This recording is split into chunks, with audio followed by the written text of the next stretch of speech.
Hello and welcome back to more Autobiography of a Freedom Rider. Yes, I know I'm late with today's video. What do you want? I'm just making it through here.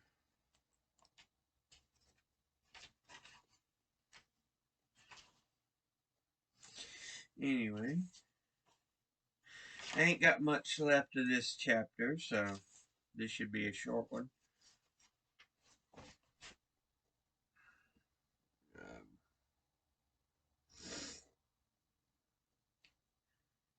it was in the process of realizing that I was not leading the life I wanted to lead. I was tired of the alcohol. I missed Joan Trumpauer. I missed um, Dory and Joyce Ladner. I missed MacArthur Cotton and the whole group. I refused I missed my special friends in my hometown. Accelerating that realization was another dream I repeatedly had, which was deeply disturbing, but at least it didn't cause me to scratch at my chest till I bled. In this recurring dream, I was always being chased by drunken white folks. Many times I would be caught and beaten, but other times I would escape. Each time I escaped, I would find a dark corner and consume a bottle of alcohol that was always sitting there. At some point, Joan Trumpauer would disappear before I finished the bottle of Old Taylor. In the dream, I could hear her repeat, "What are you doing?" I was sure she meant, "What are you doing with your life?" I was not myself. I knew I had to make a change or die when I received the news that Joan and Moody and several former classmates at Tougaloo had been viciously beaten by a mob of white high school kids and others at a sit-in at Woolworth department store in Jackson. It had happened on May the 23rd, 1963, and was allowed to go on for 2 full hours, with the crowd chanting racist slogans and splattering mustard and catsup while beating and kicking the protesters bloody. A former police officer, Benny Oliver, um, slugged my former classmate Memphis Norman, dragged him off his stool, and kicked him repeatedly in the face. 2 weeks later, on the 11th day of June, my mentor, Medgar Evers, was shot in the back and killed by white supremacist Byron de la Beckwith as Medgar returned home that evening. He was only 37 years old. I was not in the city when it happened, but I certainly felt the sudden trauma of his assassination. Negroes in Jackson rioted in the streets. Dory was among hundreds arrested for inciting to riot, and she was taken to jail in sanitation trucks the city had converted into paddy wagons.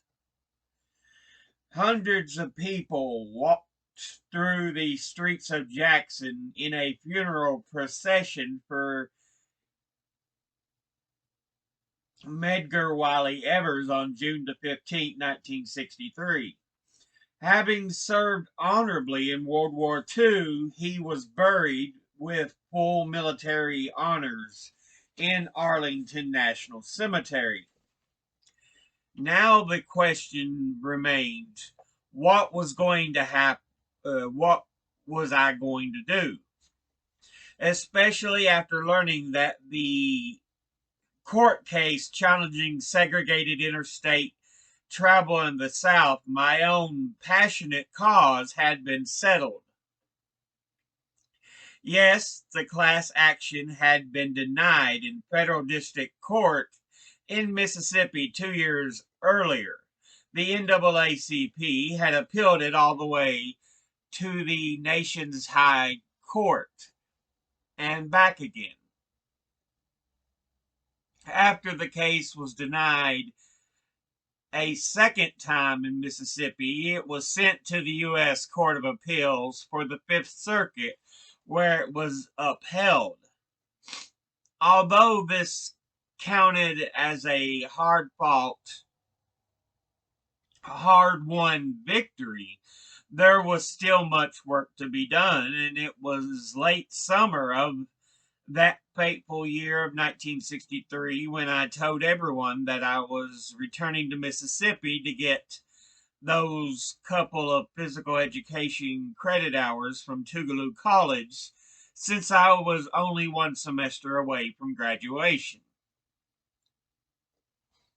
I left Kansas City on a bus headed for Jackson, Mississippi, painfully aware that if I had done one decent thing, it had been not marrying Regina. I had lost the best part of myself to a ravenous depression,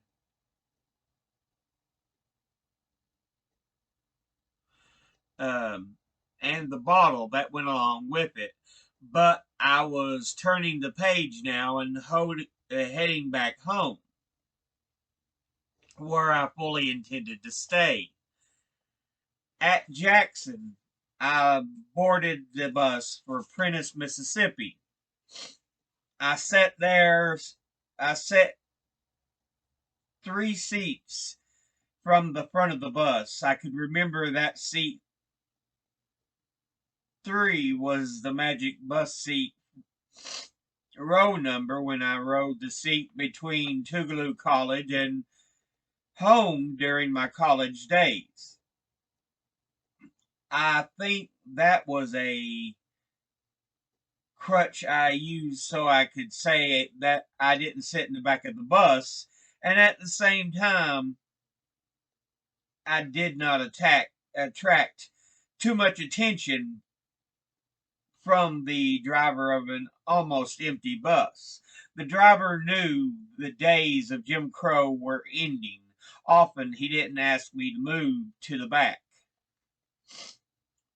Driving mid-afternoon on a hot and muggy August Sunday, I had failed to adhere to the most important rule of the movement. Always notify someone of your travel plans. Upon arrival in Prentiss, the town was deserted. There was nobody around.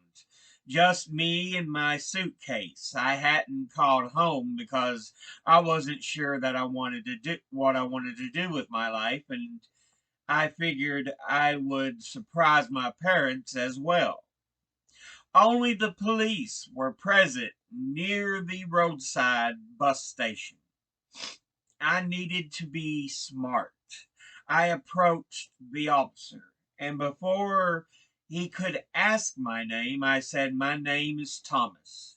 Do you know my father, Enoch Barnes, who lives in the Lucas community?" His reply was, "Yes, I know him." I then asked if he would mind taking me to my father's house on Highway 84. To his surprise, he agreed to do so, or to my surprise, he agreed to do so without projecting a sense of menace. Of course, there were no black police officers in Prentice in those days, which is not to imply that a black officer would have been any more or less approachable. I was afraid traveling on that trip. Getting into the car, I remembered an old trick. Drop something on the ground as you get into the car. You then quickly open the car door and retrieve only a part of it. Doing so allows one to leave evidence of being there, as well as to learn exactly where the door handle is and how it operates. Mercifully, the trip was uneventful. Home again.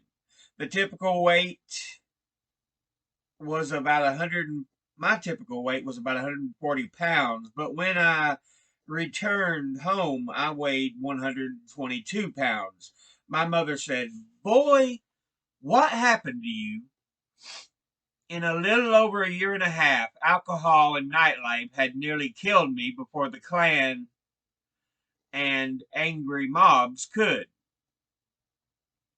The desire to drink was still with me, but at least I had some kind of plan. I was going back to Tougaloo College, finish my degree, and reconnect with my friends who believed as strongly as I did in human rights for all people. Well, as the saying goes, if you want to watch God laugh, tell him your plans. I traveled to Tougaloo only to learn that Dory and MacArthur were no longer in school, but were serving on the staff of the Student Nonviolent Coordinating Committee. Physically, they could be anywhere. And what of my dear Joan? Was she in Georgia, Washington, D.C., or Virginia?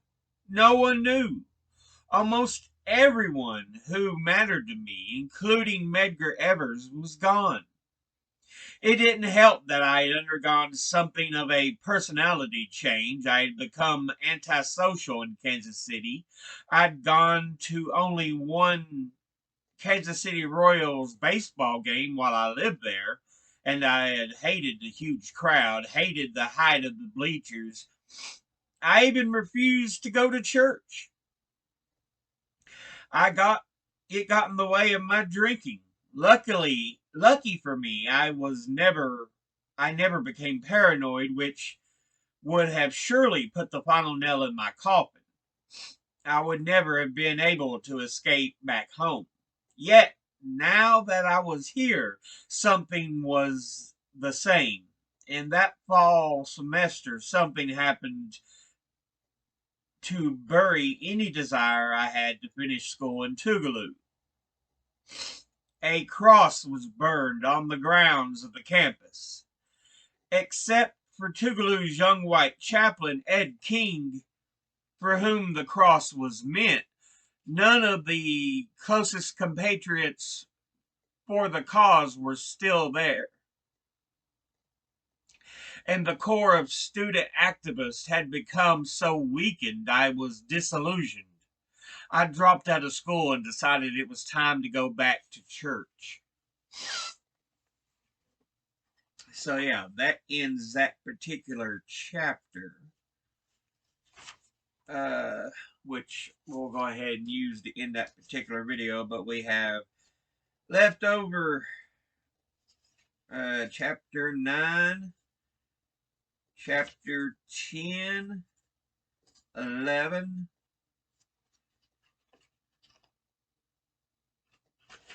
and that's the book. So there's 3 chapters left. As I said, we're getting down to the end. You can see there's not much left. But yeah,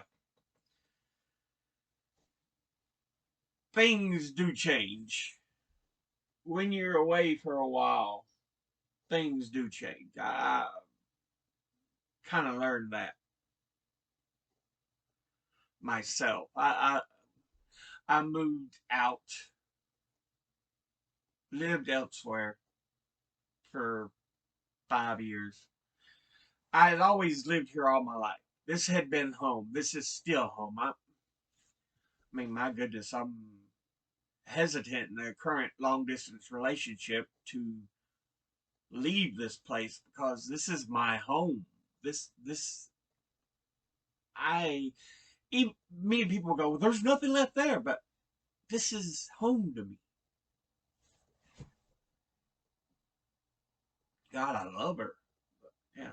Anyway, not to get into my personal things, but yeah. Uh, everything Armstrong had known is gone, and he's searching for, I guess, almost kind of a sign, a some kind of proof to keep going. You know, Medgar Evers is dead, great civil rights leader, and unfortunately, just as is the case with many of the great civil rights leaders of the era, Dr. King, Malcolm X, Medgar Evers, you know, dead at the hands of an assassin's bullet.